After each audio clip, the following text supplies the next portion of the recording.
eksperiment qilishga tayyor san'atkor. Bugungi kunda unaqa san'atkorlar juda kam. Hatto yalindim, iltimos bir dona nomer bering. Turkiyada eng kayfiyatlisi Turkiyada bo'lgan. Juda iliq kutib olishgan, anshlag bo'lgan. Juda ham talabchan, o'zini ishiga usta. Undan oldingi hamma konsertlarda birga qatnashib, yonlarida ijod qilganmiz. Menga shunaqa talab qo'ydilarki, bu yilgi konsert avvalgilardan boshqacha bo'lishi kerak. Ayrim paytlar musiqachilarim ham qo'rqib ketadi.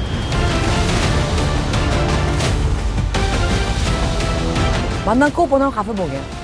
Meni yomon ko'radiganlar juda ko'p.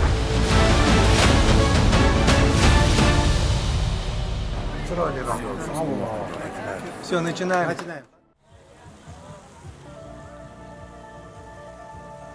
Hozirgi kundagi konsertlar naqadar san'atkorga foydali yoki naqadar imij uchun yoki mablag' uchun kerak deydigan bo'lsak, to'g'risini aytsam, hozir konsertlar oldingidek foyda bermayapti. Chunki hozirgi kundagi muxlis ko'proq klip ko'ryapti. Konsertlar to'g'risini aytganda zarari ko'p. Qaysi ma'nodaki, moddiy jihatdan.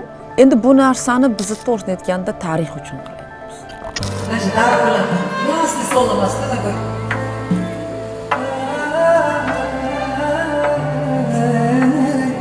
San'atkordan keyin qoladigan bu tarix. Bu aynan statusim uchun, ijodimning sarhisobi uchun, yangi qo'shiqlarim uchun baribir qilaman.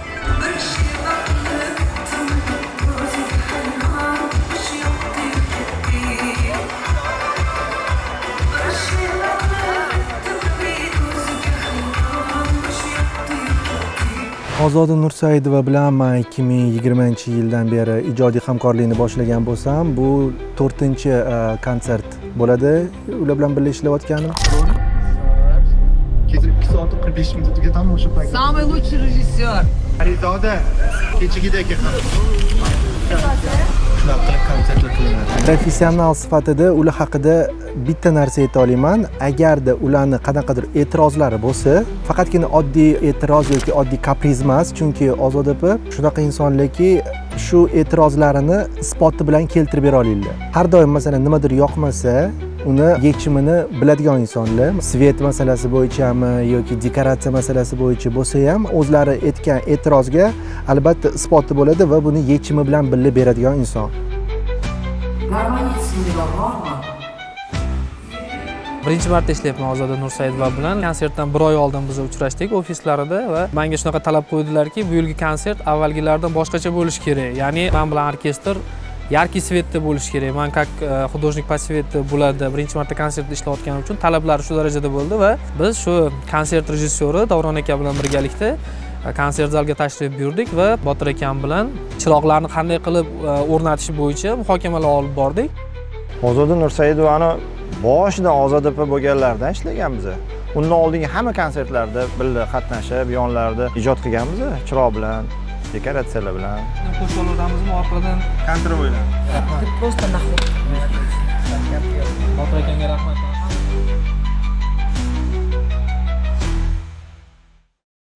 Ozoda opa bilan 2006-yildan beri hamkorlikda. Hamkorlik emas, endi 2006-yilda men eng katta sahnalarga chiqayotgan 16 yoshli qiz bo'lganman. Keyin ular bilan birga ko'p davlatlarga o'sha konsert dasturlarimizni qo'ygan borganmiz. Qanaqa qilib meni ishonib olib ketganlar juda ham hayratlanarli. Istanbulda primoy efirlarda chiqqanmiz ilk bora. Parijda 2006-yil ana shu sahnada turib mana konsertda o'ynaganda kichkina qiz edi. Bir 15 yasharmi ekan bilmayman. Juda kichkina qiz edi. Mana hozir endi lady bo'lganda, balet mestri. Ozoda Nursaidova bilan bu bizani yagona konsertda bir sahnada ishlashimiz emas. Bu gala konsertlar bo'lsa yoki bo'lmasam xorijiy davlatdagi biron bir gala konsertlar, gastrollar bo'lsa, u yoqda O'zbekiston nomida men suxandon bo'lganman. Bu Kremlda, Xitoyda, Ozarbayjonda, yana ko'plab davlatlarda, Turkiyada eng kayfiyatlisi Turkiyada bo'lgan. Juda iliq kutib olishgan, 2 kun konsert bo'lgan, anshlag bo'lgan. Dunyo musiqiy chartlarida eng yuqori pog'onani egallagan O'zbekiston musiqiy olamidagi eng mega hit Ozodaxonim Nursaidova ijrosida guldiroz olqishlar. Ozoda Nursaidova bilan 2-yil ishlashimiz juda ham talabchan, o'zini ishiga usta. Ozoda Nursaidova konsert jonli konsert. Menga jonli konsertlar ishlash yoqadi. Fonogramma konsertlarga qaraganda, chunki jonli konsertlarda mehnat qilish kerak, ishlash kerak. O'zini hurmat qiladigan har bir san'atkor xalq oldida ijodini sarhisobini berish shart deb o'ylayman. Mayli u moddiy jihatdan zarar bo'lsin, vaqt jihatdan ko'p vaqt olsin, lekin baribir men o'ylaymanki, status xohlagan bir san'atkor degan nomga o'zimni loyiq deb hisoblagan har bir san'atkor bor konsert qilishi kerak. Bo'lmasa man qorong'ida mana chalmasam bo'lardi. Bu anaqa qilmaydi. Xo'r rashid aytayotgan eshitdinglarmi? Hammasi ko'rayotgani uchun zo'r ishlayapti. Bu jonli ijrodagi konsert. Yurtimizda xonanda, sozanda, musiqachilar soni juda ham ko'p. Har bir xonanda ham haddi sig'ib jonli ravishda ko'p ming sonli tomoshabinlar oldida konsert berishga botilolmasa kerak.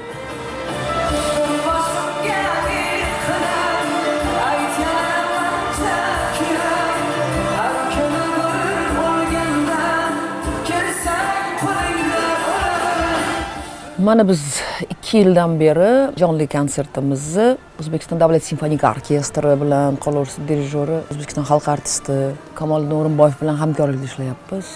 Endi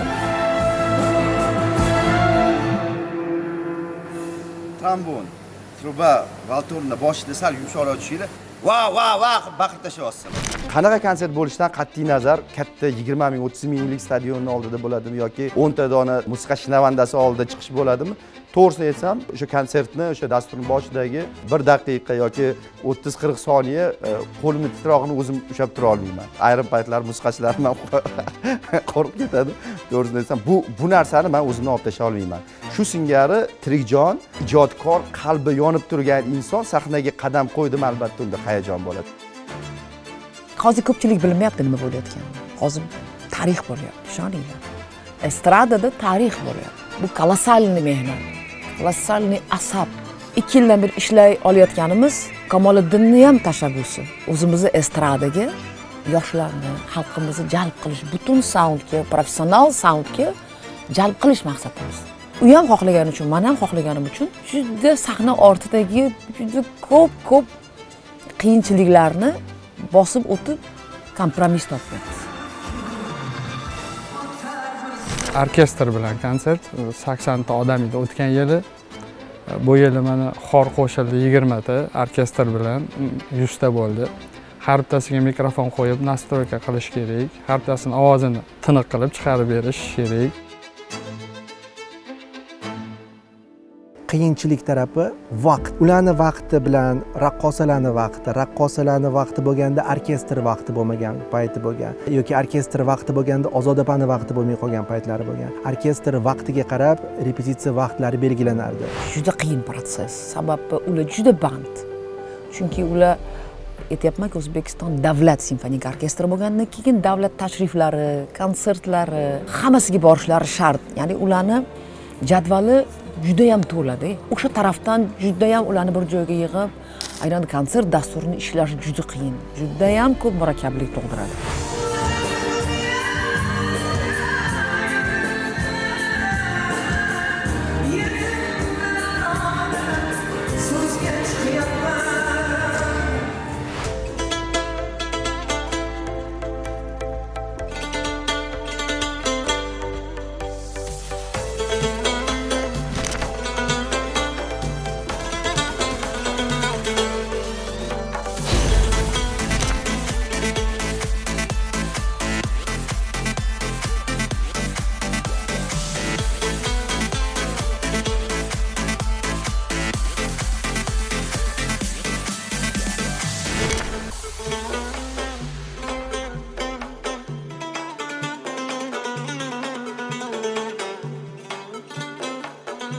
Ularning vaqti ertalab 9 da bo'lsa, bizlarniki kechki payt 9 da bo'ladi. Unda o'ylab qarasam, почти umuman birga ishlay olmadik.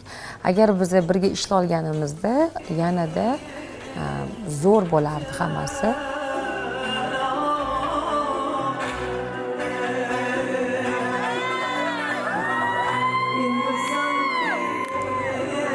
konsert jarayoniga tayyorgarchilik yil boshida bu degani deyarli 5 oy boshlanadi konsertga tayyorgarchilik. Asosiy repetitsiyalar esa 2 oy davom etadi.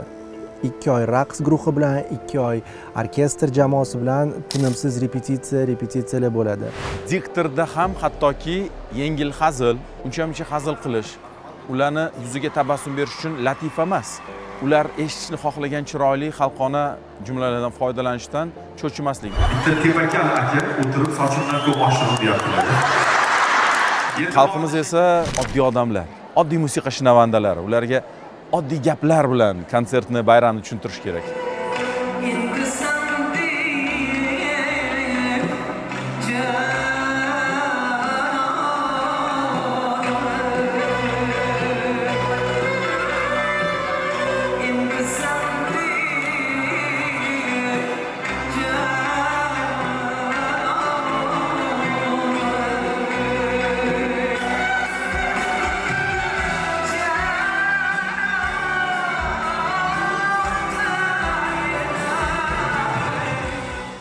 O'zim har joydaman qo'shig'iga o'zlari xohlagan narsani tushuntirib berdilar.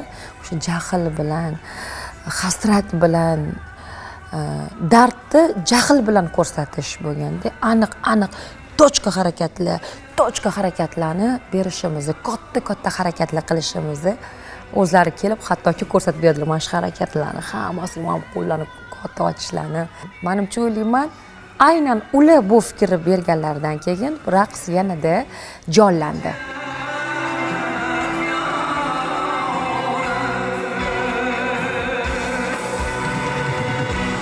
Bu safar ozgina imijimni o'zgartirmoqchi bo'ldim. Yevropaga taqlid deb qabul qilmanglar, zinhor. Yangicha ozoda bo'lgim keldi. Odmi, lekin elegantni. Tikilgan obrazlarni yechib kiyish juda qiyin. Juda qiyin. O'tgan yil qiynaldim to'g'risi. Og'ir, bu yil ozgina o'zimga qulay bir obrazlarni, qulay bir kiyimlarni, mato jihatdan ham, yechib kiyish jihatdan ham, g'ijim bo'lish, bo'lmaslik jihatdan ham, qanaqadir har taraflama menga juda qulay bir narsa kiymoqchi bo'ldim. O'shaning uchun Yevropa brendlariga murojaat qilishga bordim o'zim. Italiyaga bordim. Bu safar obrazlarimiz juda yengil, 2 minutda kiyinib bo'lyapti. Chunki juda ham yechib kiyish qulay, mato g'ijim bo'lmaydi, terlatmaydi, ham chiroyli. Men hech ham afsuslanmayman va muxlislarimiz uchun hammasi. Maqsad eksklyuziv bo'lish. Ozoda Nursaidova o'zlari ko'p yillardan beri sahnada bo'lganlari uchun asosan ular obrazlarni o'zlari yaxshiroq biladilar. Demak, o'zlarini kamerada, kadrda qanaqa yaxshi ko'rinishlarni o'zlari yaxshiroq bilganlari uchun o'zlarining talablaridan kelib chiqib obraz yaratamiz. Ijodkor insonlarda shunaqa vaqtlar bo'ladiki, xohlayotgan narsalarini ma'lum bir qisqa vaqt o'tib xohlamay qolishlari mumkin. Xohlamayotgan narsalarni xohlab qolishlari mumkin. Bunaqa holatlar har bitta ijodkorda va Ozoda Nursaidovada tez bo'lib turadi.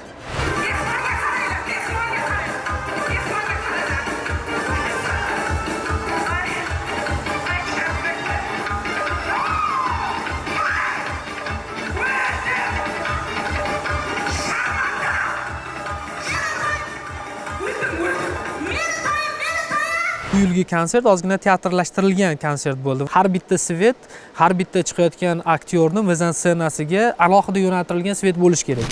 Buni mo'ylov kattaga og'zi qani? Og'zini keyin ko'rasiz. Ko'pchilik so'raydi, Ozdapa duetni kam qilasiz? Tan olaman, men juda o'jarman.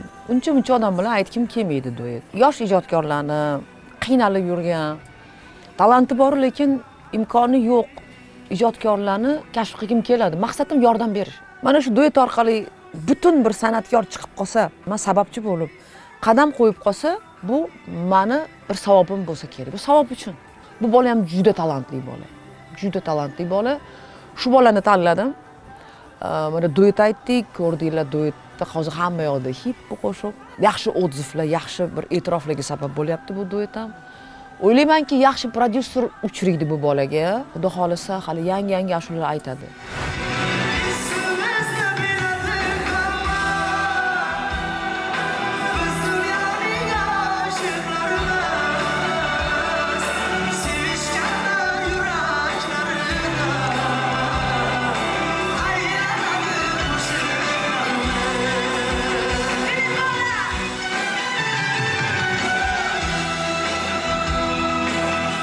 birinchi navbatda eng afzal tomonlaridan biri o'ziga bo'lgan talabchanlik va albatta o'ziga bo'lgan talabchanlikdan kelib chiqqan holda texnik jihatdan Ozoda Nursaidova bilan ishlaydigan har bir o'sha sohani o'zini mutaxassisiga nisbatan ham xuddi shunaqa talabchanlikni qo'yadi. Ozoda Nursaidovani afzallik jihatlari sifatida ko'riladi. O'sha har bir mayda detallarga judayam sinchkovlik bilan e'tibor berishi. Men bilan ishlash juda qiyin. Juda qiyin. Kimga? Mutaxassis bo'lmaganga. Mutaxassis bo'lmagan odam mana oldimga kelmay qo'yaversin. Lekin kimga olsam, mutaxassisga olsam. Mana shuncha mutaxassis kelgan bo'lsa, biz shunaqa chiqishamiz. Shunaqa. Ko'z qarashimizdan tushunamiz. Mendan ko'p odam xafa bo'ladi. Chunki olovmanda. Masalan, mana oldimga kelgandan keyin meni aldash uchun yoki nimadan chiqib ketish uchun gapirish foydasiz. Chunki unaqa odamlar oldimga kelmay qo'yaversin. Mutaxassis bo'lganini shunaqa e'zozlayman. Ozoda opani plyus taraflari juda ko'p, juda mard insonlar, juda saxiy insonlar, so'zlarida turadigan insonlar hamda eksperiment qilishga tayyor san'atkor. Bugungi kunda unaqa san'atkorlar juda kam.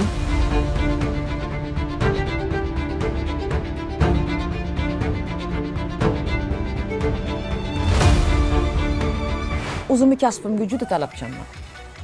Va hech qachon bir narsa gapirganimda o'shani isboti bo'lmasa gapirmayman. Muxlislarning ham o'ziflarini eshityapmiz-da, endi e'tiroflarini. Juda ko'p oddiy, umuman musiqaga tushunmaydigan odamlar ham e'tirof qilyapti-da. Biz nima bo'layotganini tushunmayapmiz. Nima bo'lyapti sahnada? Umuman hech qayerda eshitmaganmiz bunaqa narsani, boshqa joyda ko'rmaganmiz bunaqa narsani degan bir e'tiroflik bo'lyapti. Demak, ayb o'zimizda. Biz xalqqa bo'laveradi deb fonogramma berib qo'yapmiz. Asli nima ekan, xalq tushunar ekan agar haqiqatan o'sha narsani to'g'ri yetkazsa.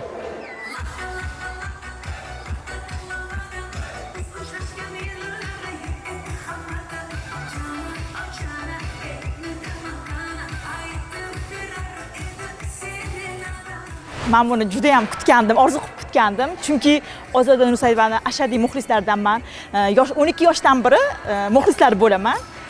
Konsertga gap yo'q, vobshe chiqishlariga, ayniqsa liboslariga e'tibor qaratdim. Juda ham chiroyli. Mazza qilamiz, dash turib ashulariga o'ynadik. Yosh qizlar shunaqa chiroyli atlas ko'ngilida chiqishdi. Bu menga nima desammikin, turib o'ynashimga ham dash kuch bag'ishladi desam ham bo'ladi. Ozoda Nursaidova zo'r. Biz juda ham xursandmiz. Mana madaniy xordiq chiqaryapmiz. Buni tashkil qilgan tashkilotchilarga kattakon rahmat deymiz.